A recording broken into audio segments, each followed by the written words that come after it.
Hello and welcome to the 11th session for the Principles of Exercise PET module. This week we're dealing with the big subject of exercise prescription. Remember, there's no such thing as a bad exercise, only bad exercise prescription for someone that is not adapted and conditioned to that task. So here you can see bottom left, my particular favourite. We've got a lady deadlifting some heavy weights, a middle-aged lady, and that's good to see. We don't see enough of that, okay? And we've also got an amputee in a wheelchair doing some weights as well. These are images you don't see of people training that we need to get out there more, rather than just, people in hot pink lycra hot pants. So, exercise prescription is going to be our theme for today, and we're going to apply the principles of exercise therapy to exercise prescription. We're going to rationalize how an exercise program satisfies these principles. We're going to formulate a list of appropriate exercises. We're going to teach some relevant exercises and receive feedback on our communication, and we're going to establish a components of fitness hierarchy. So remember, we've got our 10 components of fitness. Fess up if you've got an ab pack, okay, and there is a hierarchy when we're doing therapeutic exercise. So our centering statement, our mission slide, this is what physiotherapy is about. It's about human anatomy and physiology. It's about human movement and function. We're maximizing wellness and potential. We're minimizing disease and injury, and we're solving real world problems. So exercise prescription is the goal of what we're trying to do is to have this successful integration of the principles of exercise therapy and some behavioural techniques that motivate the patient to be compliant, thus achieving their goals as well as ours. So here are the principles of exercise therapy. Again and again, you need these firmly in your head. We've got adaptation, specificity, progression, regression, overload, reversibility, and time out. Then we've got behavioural change, individuality, lifestyle integration, the law of diminishing returns, and your responsibility. Okay, so if you're a fitness instructor, you might know the FITTE Principle, or the FITTE Principle as it is now. Frequency, how often; intensity, how hard; time, how long; type, what movement; E, enjoyment, what do they like doing. Okay, as a physiotherapist, we're going to go one stage further than this, because we're looking at the drive principle, which will be the duration. Okay, how long will the exercise be performed? The repetitions, how many repetitions of this particular exercise? The intensity, how much work is required to achieve the activity? The volume, this is how much work in total, the sets and the reps in a single session, and which energy system, anaerobic, lactic acid, or aerobic predominance. So let's just remind ourselves, what is exercise prescription? Exercise is medicine. We're prescribing a specific dosage of a powerful drug. It needs to be based on a needs analysis, and we'll do more on needs analysis next semester. This exercise on prescription is what we're doing. Remember that exercise is going to prevent long-term, provoke short-term. And exercise is a preventative health measure. Okay, so we've got to make sure that we do our screening correctly, a physical activity readiness questionnaire, making sure your patient is ready to exercise based on the risk-benefit ratio. Contraindications and precautions have all been checked.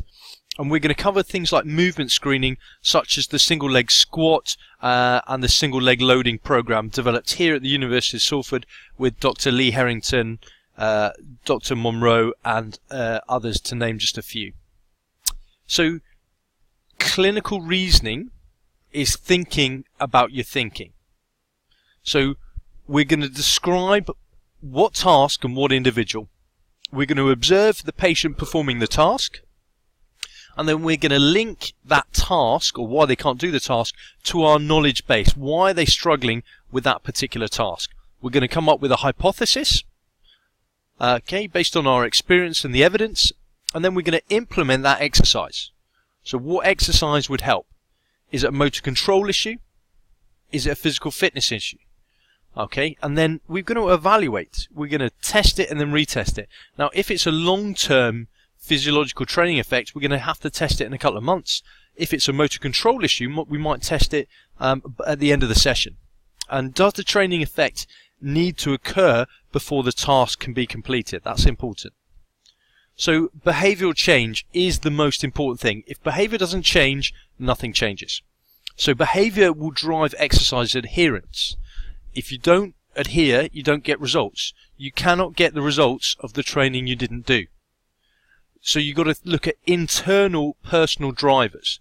What's motivating that individual? Is it because they're lacking the drive, or is it because it's not fun? What barriers are there to doing this exercise? Things like, I haven't got enough time, I don't have enough energy, and we've got to negotiate these shared goals with the patient to get them moving. So individuality, person specific. Okay, we use a holistic approach. So body, mind, spirit. Okay, the whole being. So we've got to look at their work. Is their job good for them? Are they really physically active, or are they in a desk job? Do they hate their job, or do they love their job? Are they sleeping well? Are they getting 8 hours sleep? Okay, what's their sleep hygiene like? And how much play are they getting? That physical activity or exercise. We've got to look about their nutrition status, their hydration status, and their mental health. So their mood. Is their mood stable, or is it fluctuating from low to high? We've got to assess the person, and also their training status and experience. If you've got a previous Olympic athlete compared with a couch potato, you're going to train the two very differently. And also, are they injured, or do they have a history of injury? And all these results will be gained from a pre-screening test. Specificity, and this is about task-specific behaviour. So we've got to evaluate the task, their significant task. Yeah. So movement analysis, which functional movement pattern is being used? The physiological analysis, which component of fitness do they lack? And the injury analysis, which common sites for a joint and or muscle injury are the causative factors? So we come on to the 4 P's of functional movement. You've got to know the purpose, the position, the posture, and the pattern. The purpose is, why am I doing this movement? The position is, am I standing, lying, sitting, walking? The posture, where are my joints aligned? And the pattern could be any of your 7 primal patterns: squat, hinge, push, pull, gait, twist. So you check out that YouTube clip. There's an example of some bad exercise prescription. It's quite funny. I'll let you view that another time. Okay, so which component of fitness needs improving? Is it strength? Is it power? Is it speed? Is it range of movement? We've got to look and see which component are we going to work on. Then we've got to look at the task-specific considerations in their activities of daily living, things like washing and dressing. And then where are they having trouble, for instance, rolling over in bed? Is it from a lying position? Is there pain or there's discomfort or the disability in a sitting position, standing, walking, running, or jumping? So where in that level of tasks is their issue? We've got to make sure that we regress the movement. It's no good getting this baby to lift that weight. It just won't be able to do it. So we've got to make sure we regress. So what exercise are we talking about? Could be a press-up, could be a squat. What level is the patient? Is it too hard or too easy? And can we change the variety of the same exercise accordingly? Again, progression, you can see that this guy is absolutely finding that easy. He can do it with one hand. So we've got to move him on because that is too easy for him. So overload. So when we talk about load, we're talking about making something heavier. When we're talking about speed or intensity, it's doing the same amount of work but faster. And then we could also be doing it further with increased distance. Or we could be increasing the volume, the total volume, which is the sets and the reps. So here we've got a table that differentiates the difference between strength, power, hypertrophy and muscular endurance. And it's massively important you get your head around this. If you can lift a weight more than 6 times, okay, you are not training strength. You're just not training it, because it's 85% or higher of your 1 repetition max. Okay, so if you can lift it more than 6 times, you're not training strength. And you want a good 2 to 5 minutes between sets of this. So when you're recruiting maximal motor units, I'd give yourself a good 5 minutes. Now, when we're doing power, if you're doing a single effort, the same principles would apply. You're going at 80 to 90% of your 1 repetition max, but you're only doing 1 or 2 reps. And again, give yourself a good 5 minutes to recover from this. If you're doing multiple efforts of power, then you want to drop that load right down to about 75-85%. And here you want to do between 3 and 5 reps, and again, give yourself a good 5 minutes recovery. For hypertrophy, this is the bodybuilders, and this is where 3 sets of 10 comes in, with a 90-second rest interval, anything between 65 and 85% of their 1 repetition max. And then muscular endurance will be at a much lower load, okay, anything less than 67% of your 1 repetition max, be doing about 3 sets, maybe more, okay, and you're going to be 12 to 15 repetitions of that with only a 30-second recovery in between sets. Okay, so know the difference between strength, power, hypertrophy, and endurance. That's important. So what does the UK government recommend about our dosages? Okay, we've got to be doing 150 minutes per week of moderate intensity activity. Okay, and you can break this down into bouts of 10 minutes. Okay, so it's called snacking on exercise, but really we want about 30 minutes, 5 days a week. I would say 22 minutes per day. A daily practice is a daily habit, and you need 66 days to be doing something continuously before it becomes habit forming. The alternative is that you do 75 minutes of vigorous activity exercise, and this can be spread across the week. Recently, in fact on the news today, most adults between 40 and 60 in the UK are not brisk walking for more than 10 minutes in a month, which is frankly shocking. Okay, this is why we're having massive issues with physical activity, and this is why you're prescribing exercise. So remember that we can, we want to stop people sitting for long periods of time and get them snacking on exercise. Get them up from their desk every hour on the hour. Get them moving about for 1 or 2 minutes. Okay, here's a nice schematic as well. 150 minutes, 22 minutes per day gives you 154 minutes. Minimize your time sitting. You want to be strength training twice a week, doing some yoga if you can. Okay, help with that mind-body connection, or 75 minutes of vigorous activity across the week. So exercising for health. So that cardiorespiratory component, we've got to get the heart and lungs working. So even if you're walking, brisk walking would be ideal as well, because it's a low impact version that will get you out of breath. It's a continuous movement, and this is the trouble is that lots of people are walking, but they're not walking fast enough to get the cardiorespiratory benefits. So get on your bike, go swimming, get on the rower, okay, or go running. Let's get that heart rate jacked up, so that when you recover, your heart rate's going to be lower. And then you've got to do 2 strength training sessions per week. Okay, create that overload. Okay, and I particularly recommended squatting, lunging, and deadlifting. Okay, because they use all the components, okay, of the whole body, although they're lower limb patterns. Okay, but get your legs strong, and the upper body will take care of itself.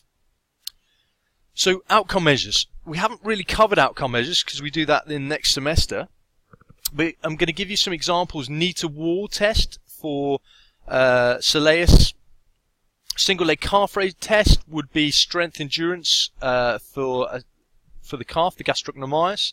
Okay, single leg step down test would control and test eccentric quads as well as balance and proprioception. The Y balance test that we'll show you next term. Basically, you're tapping to the front, you're tapping behind you out to the side, and you're tapping behind you across the midline on the inside.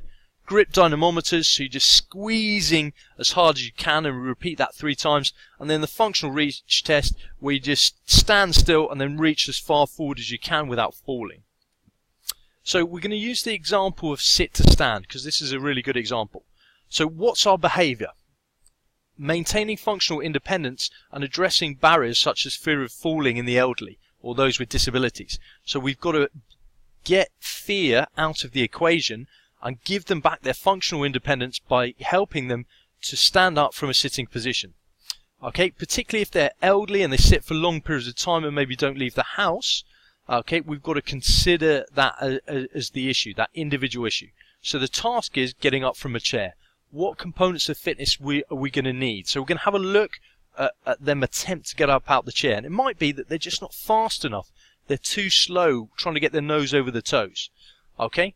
It might be that they lack the ankle dorsiflexion, that ankle mobility, okay, or in their hips or their knees, so they just can't get that weight forward and get the nose over the toes.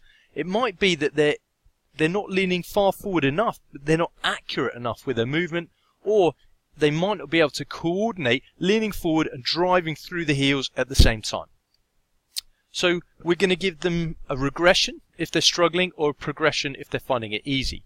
So we've got to teach the correct position to help them achieve the task. So in this sit to stand movement, we've got to make sure that their heels are beneath their body, that they're leaning forwards, so they're getting their nose over the toes, and that they drive through their heels with speed and power to create that lift. And then if we want to overload them, we're going to repeat this process a couple of times, lots of times as well. So we just drill that movement in the patient's head, that they feel confident and competent, and we do it to effectively they're tired. Okay? And you just grease the groove of that movement pattern. So what will happen is there will be a motor fitness adaptation that comes on pretty quick.